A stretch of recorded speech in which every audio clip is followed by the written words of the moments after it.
Mobil Hyundai All New Palisade milik Wagub dijual dengan rentang harga mulai dari 700 juta rupiah hingga 1 miliar rupiah.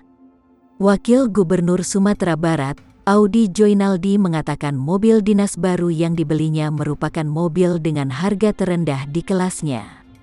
Audi beralasan butuh mobil dinas baru lantaran mobil dinasnya yang lama sudah tidak layak pakai. Kan buat nyaman, kan mobil yang sebelumnya mobil pengiring ya kan yang pakai zaman Pak NA kan 5 tahun tuh, kilometer ratusan ribu kilometer. Kan bapak-bapak sering lihat mobilitasnya kayak gimana. Dan mobil pengiringnya itu kan kecelakaan, zaman Pak Surabit mungkin pernah dengar, kecelakaan parah jadi kondisi juga nggak memungkinkan gitu. Di tengah krisis akibat pandemi COVID-19 yang melanda negeri ini, Gubernur dan Wakil Gubernur Sumatera Barat justru membeli mobil dinas baru seharga miliaran rupiah.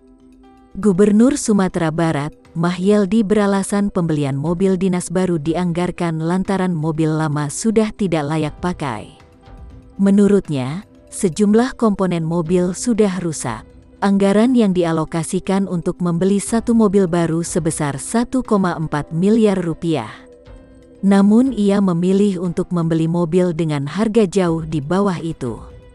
Pembelian mobil dinas baru dengan menggunakan APBD sontak menuai kritikan.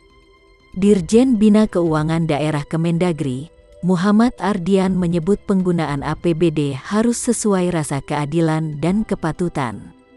Terlebih Sumatera Barat masih disibukkan dengan penanganan COVID-19.